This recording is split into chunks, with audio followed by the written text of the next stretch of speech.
Good morning and welcome to Mental Health Monday. My name is Steve Reed. I'm pastor at H2O Church in Orlando and a licensed mental health counselor.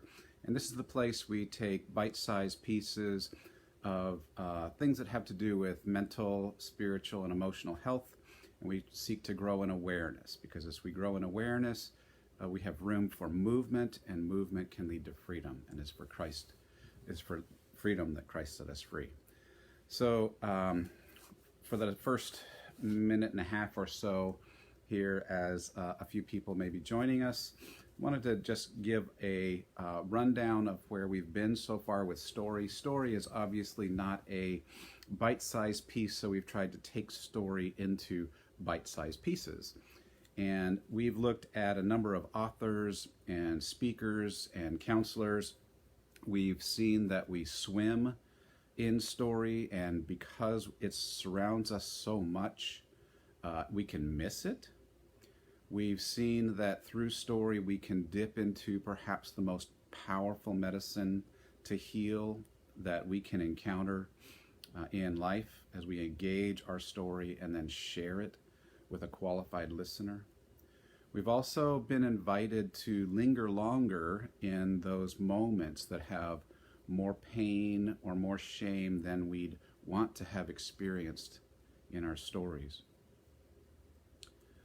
We've seen that our story, like many stories, has themes and plot twists and characters.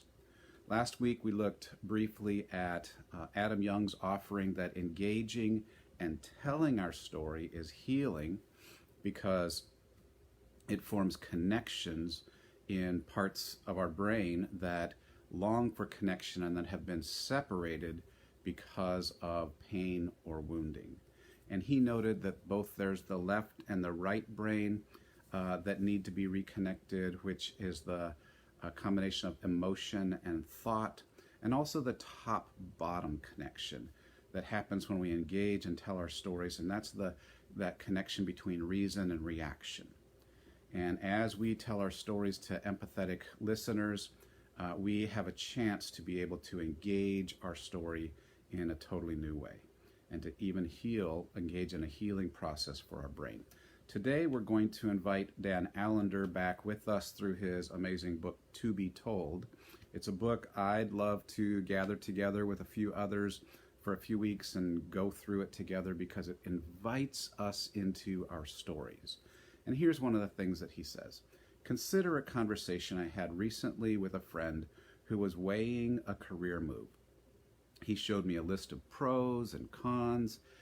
There were equal numbers of problems and benefits, no matter what he decided, whether he changed jobs or stayed right where he was at. And he said, if the list is weighted according to my values and dreams, he observed, it's dead heat. I might as well flip a coin. I'm not sure which direction to go. But my friend, Dan Allender says, my friend was overlooking his own story, the one thing that would give him direction in making this decision. He had not considered God's authorship in his life. He was aware of God's authority, but not of God's ongoing creative work in his life and in all of our lives. Which choice allows you to live your life most consistently with how God has been writing your life story, I asked. And he had no clue what I was asking. Why would I study my life, he asked. I was there when everything happened, so what is there to study? We habitually push aside the one thing that can clarify not only how we got to where we are, but also where God is leading us tomorrow and beyond. Our own life is the one thing that most influences and shapes our outlook, our tendencies, our choices, and our decisions. It's the force that orients us towards the future, and yet we don't give it second thought, much less a careful examination. It's time to listen to our own story. So did you get that? So Allender is basically saying, look, if we don't pay attention to what God has been painting in our story, we won't be understand where he's going with our story. We can actually have a clue as to decisions we want to make into the future as we pay attention to our story. Allender offers us 4 reasons he believes we need to tune into our story. The first one he says is God is not merely the creator of our life, he is also the author of our life, and he writes each person's life to reveal his divine story. There never has been and never will be another life like mine, he says, or like yours. Just as there is only one face and one name like mine, so there's only one story like mine. And God writes the story of my life to make something known about himself, the one who wrote me. The same is true of you.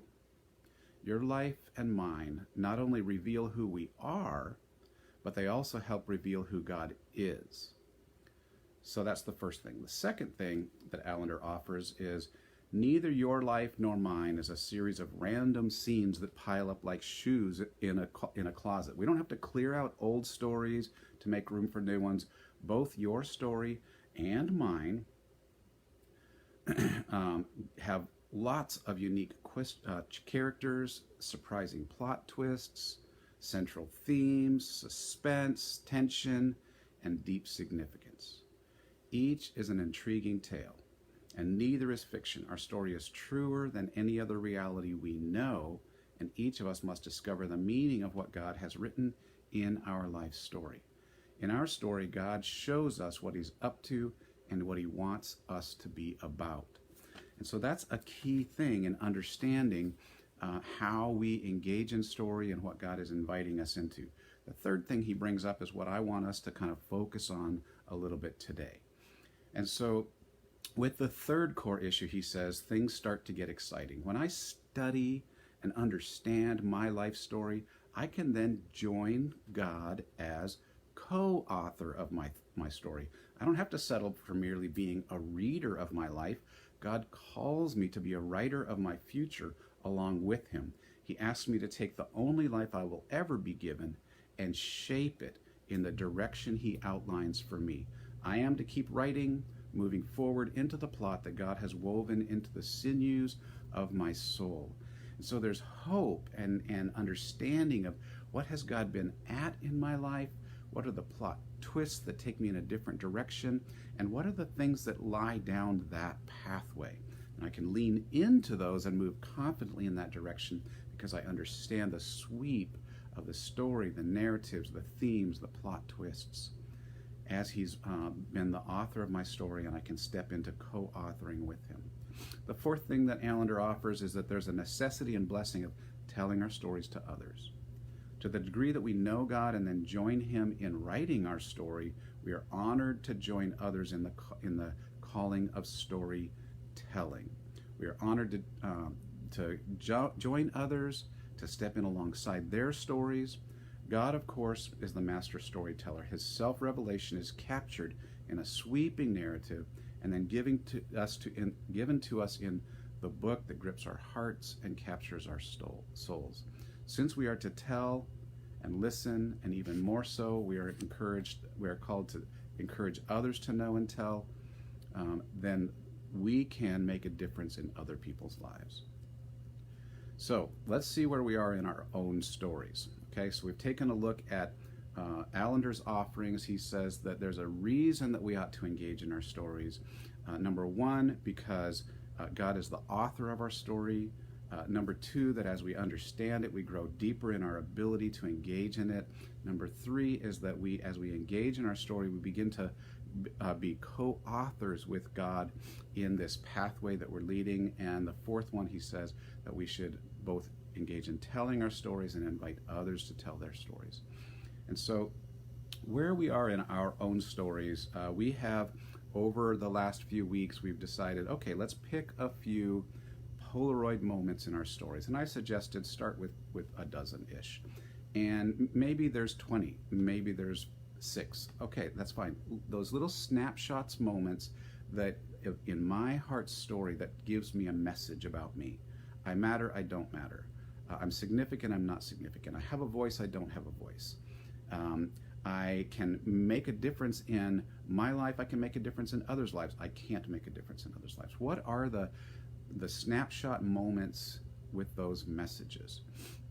And so we've begun to pick a number of Polaroid moments that give our brains the message, whether they're good or bad. We've begun noticing those themes, We began noticing the message that began to surface over and over. And last week we started looking at those plot twists, the but then moments.